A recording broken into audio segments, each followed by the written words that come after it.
Hello, this is the Provoked Prawn, and this is the Gigabyte Aorus 17X. This is a desktop replacement gaming laptop, which, as you can see, is a bit of a chunky beast. Now, this is last year's variant, but it is still a powerhouse of a machine. For reference, and to give you an idea of what it's like, this sports a 10th generation Intel Core i9 10980HK processor, an RTX 2080 Super, 32 gigabytes of 3200 megahertz RAM, 2 hard drive setups, a 2 terabyte hard disk drive, and a 1 terabyte PCIe NVMe SSD, as well as an extra slot that you can upgrade yourself, which is pretty awesome. It also has a 17.3 inch 240 hertz 1080p display with a 3 millisecond response time, 72% NTSC, 100% sRGB, 3mm bezels, and an X-Rite Pantone Certified display. Now, as you'll see, this thing sports a number of different connections. That includes 3 USB 3.2 Gen 1 Type A's, Type C, 1 Thunderbolt connection.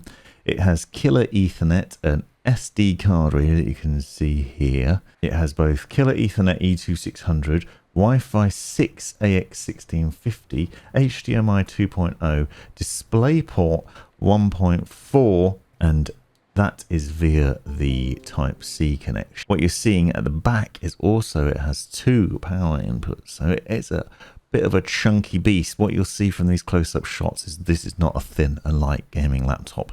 This is a chunky monkey, and it's designed that way to keep it cool, but also just to house all that power. Another thing that you'll see from these close-up shots is it has some RGB lighting strips around the edges. You can see some at the rear, it has them at the front as well. I'll be honest, I have mixed feelings about those bits.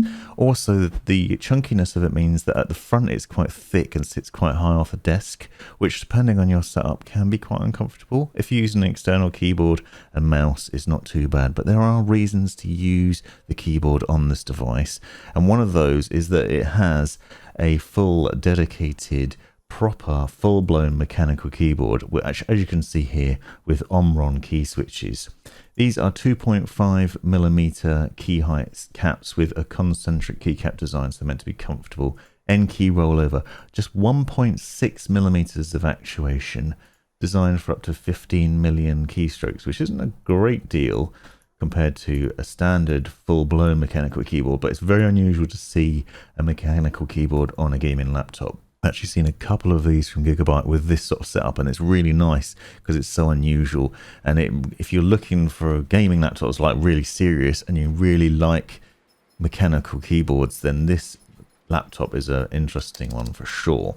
It has per key illumination with 19 different lighting effects, including per key lighting, and you obviously have macro set up within Gigabyte software as well.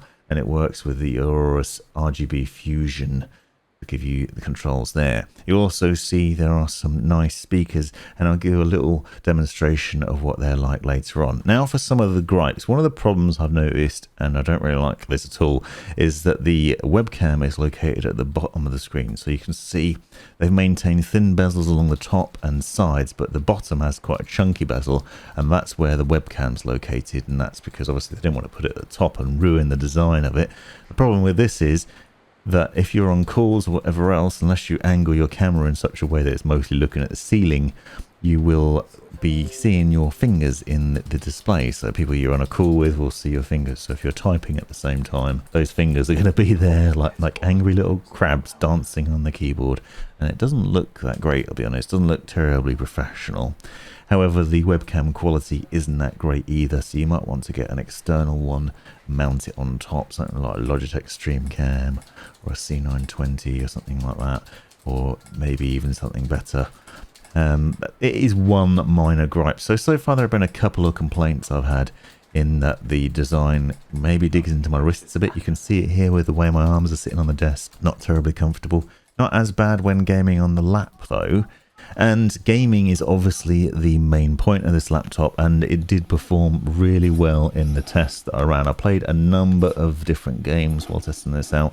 I also ran some benchmarks, and I'll leave those in the description. But I found, you can see I was playing Far Cry New Dawn here, and I was getting well over 100 FPS. You can see this is maxed out. I'm getting 130, 120, 130 FPS on that with maximum settings. Really good looking game. I also played Assassin's Creed Odyssey, which you'll see a bit later on. Again, that was maxed out as well. This is only a 1080p panel, but it was getting over 70 frames per second, which actually is very good for something like Assassin's Creed, which is quite taxing. I also played Control and Ancestors, the Humankind Odyssey, as well as my other usual games, and found the experience was very nice. As you can see, and I don't think the camera does it justice, but it looks really good. It's a really clear, excellent screen. Yes, it's 1080p, however, it is Pantone validated, and it has a really good color range to it, which means it's great for working on. But when you're gaming on something that's visually pleasing like Far Cry, you can just see the quality of the colors and the display just really popping, and it does really well. And because it's only a 1080p panel, but it has that high refresh rate, so it's 240 hertz refresh rate, that means you can make the most of the FPS and get maximum goodness out of it. So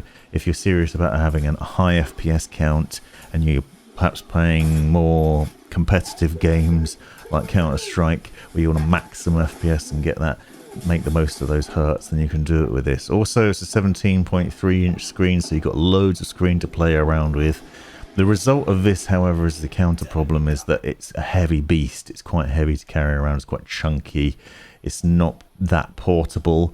However, obviously the power of it makes up for that.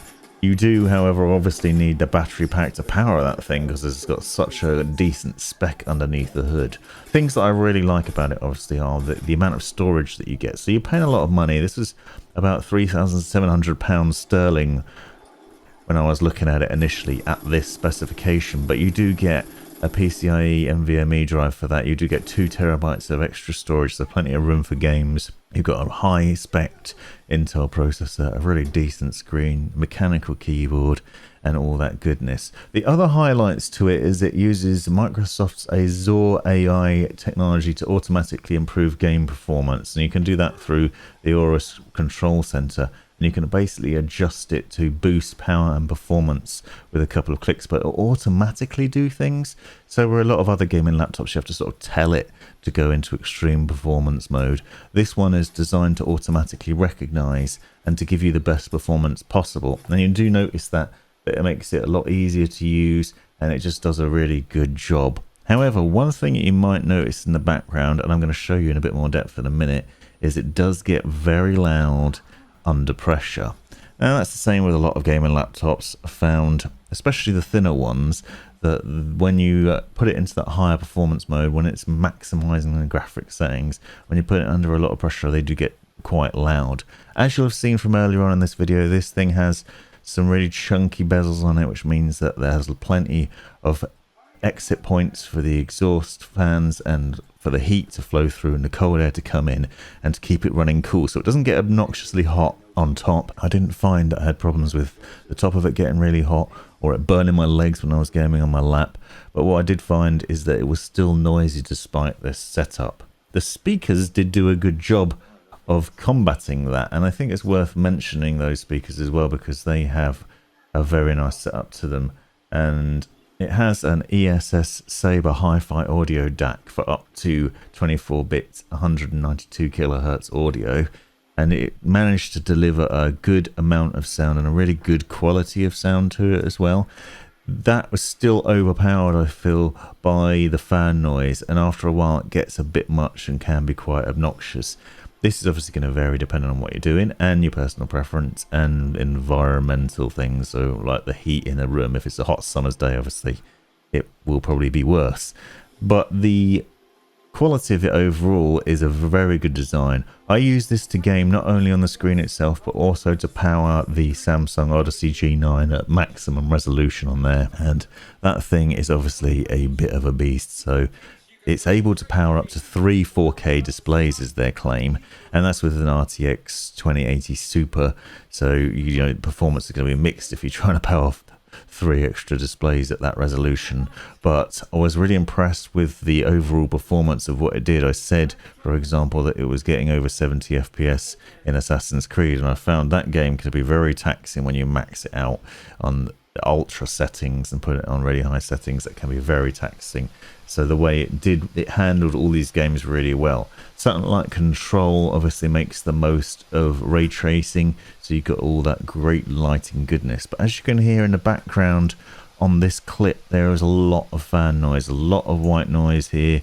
It's very loud.